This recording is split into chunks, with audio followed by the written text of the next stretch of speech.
masyarakat Tionghoa seperti di petak 9, sebagian besar mewakili gaya hidup etnis Tionghoa yang berada di kota-kota besar di Indonesia. Mereka pintar berdagang dan biasanya memiliki gaya hidup yang tinggi. Namun kita masih bisa menemukan masyarakat Tionghoa yang sederhana di daerah Tangerang.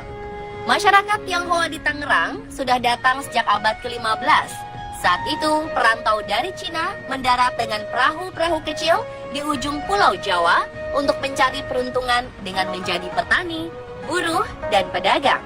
Lalu pada abad ke-18, rombongan Cina datang lagi, namun kali ini dengan perbekalan yang lengkap dari kaisar. Mereka kebanyakan menjadi pedagang dan kaki tangan pemerintah kolonial. Ketika Belanda memutuskan membangun pelabuhan di Batavia, masyarakat Cina diperintahkan untuk ikut membangun kota di sana. Namun sebagian dari mereka tidak ingin pindah dan tetap tinggal di Tangerang. Mereka menempati sebuah benteng sehingga sering dijuluki Cina Benteng. Namun sayang, benteng ini sudah tidak berdiri lagi.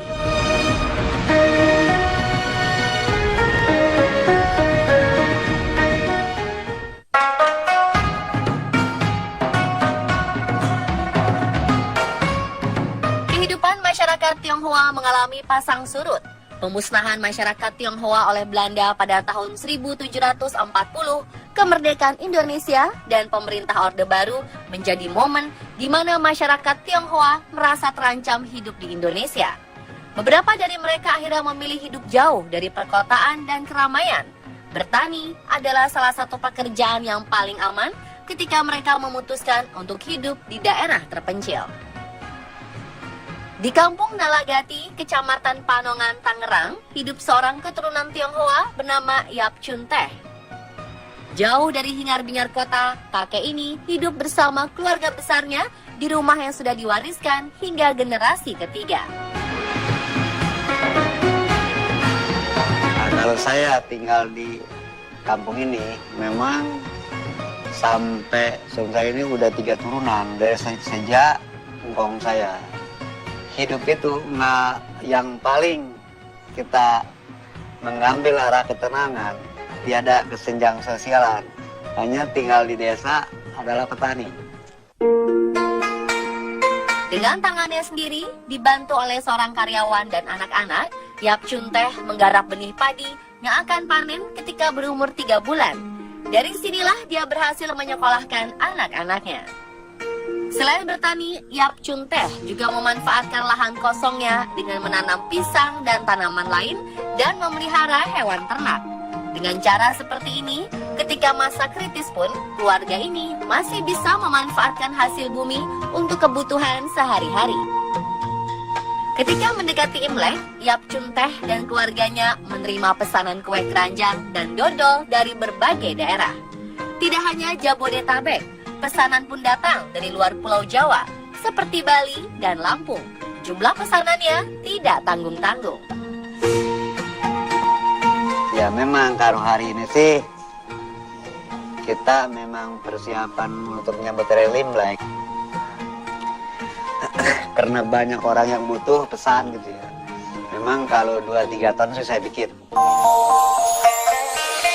Kue keranjang dan dodol buatan keluarga Yap memang banyak yang pesan karena pembuatannya masih secara tradisional. Selain alami, produknya juga tahan lama walau tidak memakai pengawet. Meski tidak lagi fasih berbahasa Tionghoa, Engkong Yap masih menjaga tradisi nenek moyangnya. Sebelum melakukan sesuatu, dia selalu bersembahyang menghormati leluhurnya. Masih di Tangerang, di daerah Pasar Lama, ada seorang keturunan Tionghoa juga yang berprofesi sebagai penarik beca. Tan Kim Sun, warga desa Sumur Pancing, Tangerang ini mengayuh sepeda becanya dari jam 8 pagi hingga sore untuk mengumpulkan rupiah demi rupiah. Dari gubuk kecil inilah Tan Kim Sun berangkat setiap pagi. Rata-rata penghasilan yang didapatnya sehari sekitar Rp30.000. Namun tidak setiap hari nasibnya beruntung. Kadang-kadang dalam 1 minggu itu bisa blong tuh, 2 hari itu. Nggak dapat sama sekali. Munculnya ojek, baik ojek pangkalan maupun ojek online, membuat tukang becak seperti Tan Kim Sun kalah bersaing. Jika tarif tidak lebih murah, pelanggan bisa pindah ke tukang ojek. Kebanyakan pelanggan Tang Kim Sun adalah ibu-ibu. Selain mencari yang lebih murah, pelanggan seperti ini lebih suka naik becak karena jalannya santai. Sebelum menjadi tukang becak, Tang Kim Sun pernah menjadi pelayan di salah satu pasar. Ya dulu saya waktu masih bujangan saya pernah kerja di pasar anyar, di toko ikan asin. Itu lama juga sih, sekitar 20 tahun deh di pasar anyar. Semakin tua usia, Tang Kim Sun pun tidak diperlukan lagi. Dia tersingkir oleh tenaga kerja yang lebih muda. Menarik becak adalah satu-satunya cara untuk mencukupi kebutuhan sehari-hari.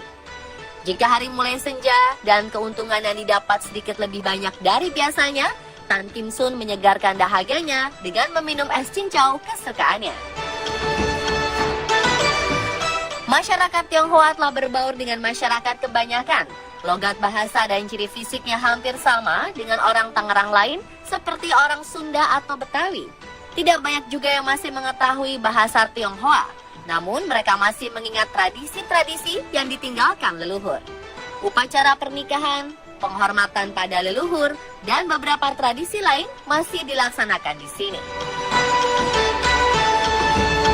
Pemirsa, itulah kisah masyarakat Tionghoa yang berhasil dihimpun on the spot malam ini. Selamat Hari Raya Imlek bagi Anda yang merayakannya.